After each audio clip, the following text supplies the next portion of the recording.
SVP and GM of AP, AR, and the accountant channel at Bill. Welcome to Coffee with Bill. This series is all about showcasing and celebrating the resilience, innovation, and contributions of our customers. And I am really excited to be joined today for our 6th episode by Josh Hull, Director of Finance at Mark Cuban Companies. Josh, welcome. Tell us about Mark Cuban Companies. I understand that it's that you have a really interesting mission, and I'd love to hear a little bit about your role there. Mark Cuban Companies is an umbrella of companies, and one of our main missions is to support growth in small and medium-sized businesses within the U.S. The companies Mark supports quite often are small businesses, really like the definition, perhaps mom and pop shops. We support bicycle companies, cookies, workout equipment, health items, SAT prep, just about anything you can think of, we probably are touching.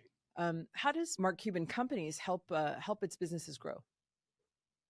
So in a lot of aspects, I think about Shark Tank. I think most people associate Mark with Shark Tank. And a lot of times, they're entrepreneurs. This may be their very first, business. And a lot of times they have an amazing idea, but they may not know business, right? Or they may not know finance. They may not know accounting.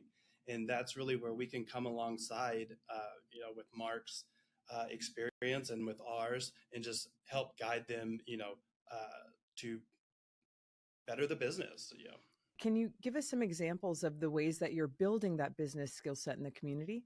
Me personally, I'm an accountant. I like numbers. So showing, even in my staff, why are we doing it this way? And really what I've been focused on here at MCC is automation and streamlining our processes. Yeah, I hear you. I mean, AI is a critical tool for that, right? I completely hear you.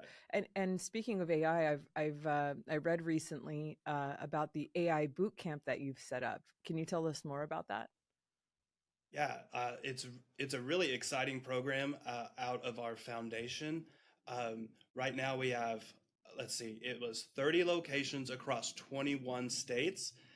Right now we have over 700 students that are enrolled, and they get over 20 hours of instruction on how to code AI and how to use AI to help in, say, apps for the iPhone or the Android, and just give those teens, a starting look if they're into some kind of, tech as far as their future.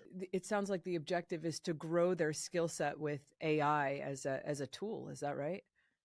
Yes, and Mark really sees AI as the future. I think we can all speak to that too. It really is the future. You're starting to see it almost in everything. How complicated was it when you began to manage 100 entities with, manual financial processes? Part of my onboarding here, they walked me through the 100 entities and how they, one may own another, or one may own five, one may be by itself. It's a very, complicated and layered situation in and of itself. But then compounded was the manual process that they were implementing here.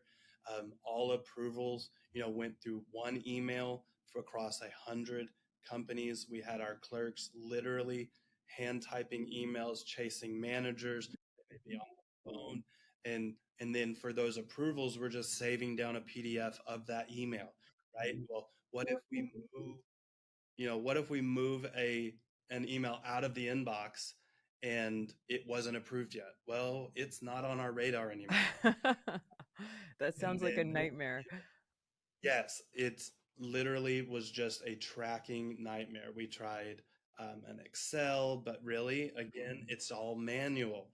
Um, and ultimately, Mark ended up hiring a CFO who is over me, and she tasked me specifically with how do we get this streamlined and out of a manual process. And that's where Bill came in. It truly was mind-boggling how much paper we had just so we could print a check.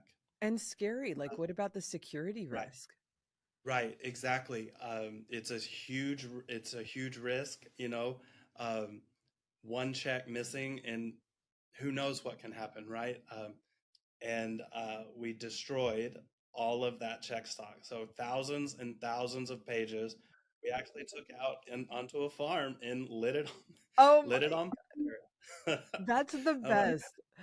That yes. is amazing. How did you feel in that moment where you lit Oh, your it was very cathartic. I don't know.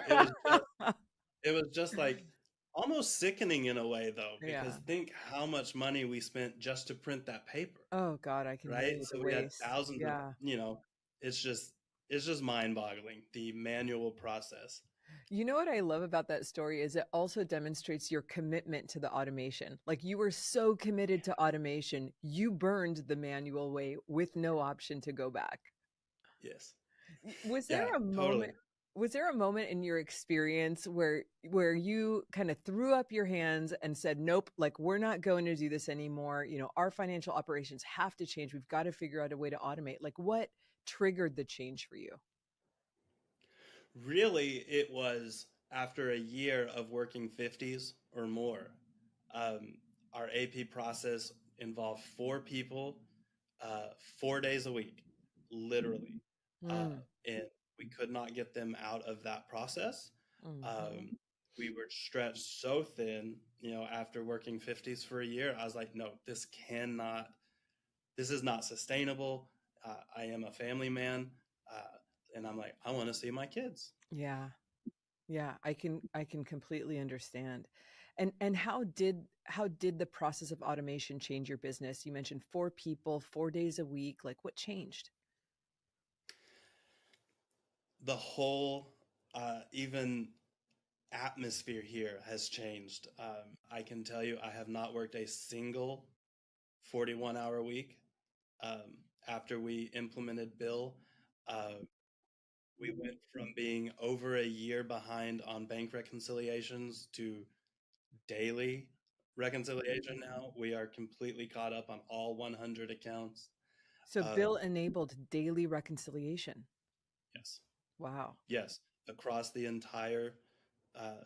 the entire umbrella of companies. Wow. And again, nobody's working over 40.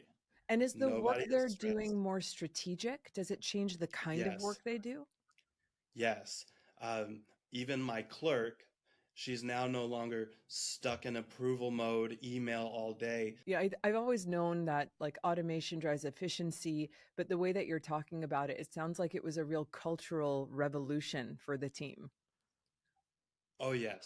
Like within a month, um, it was literally just a culture shift, right? I Wow. feel like it almost brought us together better. Right? Nobody's worried about that extra 10 hours and we're not as tired. And we can see the end goal. Accounting does have an end. Yeah. There is a bottom line, and now we can actually see what that is and work towards it. Do you find that it's amazing to hear how everybody's embraced it and how positively it's impacted the culture? Was there any resistance going in? Change is hard. Yeah. It is. There's not really a way around it. We all get stuck in our routine. But I feel like my team really leaned into this change. I feel like everybody knew we needed it, and even our end users, like our managers who are approving in bill or even on spend and expense side, Yeah. every end user has reported time saving, ease of use, just less headache across the board. What advice do you have for other organizations that want to go through a similar digital transformation or are considering financial automation? Really, my advice boils down to try it. Um, you know, it we can read articles, we can read books, we can look at magazines, newspapers, but until you actually boil down and just try it, ultimately, we saw dividends on our side, time saving, not only for my accounting team, but also for my end users. Our vendors are more happy that they get paid timely. Uh, it's really just try it. It's going to pay for any any time that you've been spending on implementation. Look at Bill. Y'all, y'all walked us through the process because we went from zero automation to full automation almost. You stood by us the entire time. I did the implementation here. Um, I would do it again, like in a heartbeat. And it's important to trust who you're using, right? Uh, they have access to your data at some point, right? I am just old enough to remember the green sheets. Um, my mom was a CPA, and I remember going to her office and seeing the giant tabular green sheet pieces of paper, and I'm like, I don't know how you did it, mom. But really, in a digital age, it's time to step up. And how has your approach evolved when it comes to these app partnerships? Really, it's about relationship, I think. At first, when we were looking, it was the need to get something, and then once we have it, now it's a relationship. Who can I call when I have an issue? And I had an example this last week for AI boot camps that were ongoing. The manager had spent extra this month. Well, of course she has. They're live in their project, and she reached out and said, "Josh, I have to buy X, Y, and Z. I don't have enough in my budget. Can we please increase it?" And she's literally at the store waiting, and I think it was 45 seconds. We had the funds, in her budget at that point, and she could swipe and they could go. I love that feature of spend and expense. I use it all the time. Yes. What's next year look like for you? Um, so right now we are in a huge just cleanup movement. As I mentioned, we were behind on recs, the bank rec and other recs. So really we're looking at all of our processes now as well. Just because we've done it this way for 10 years, is that really the way it needs to happen? So really we're looking at expanding. Are there other ways that we can use uh, Bill or other technology partners? We have not automated AR at this point, so we are looking into that, and just really shoring up our processes.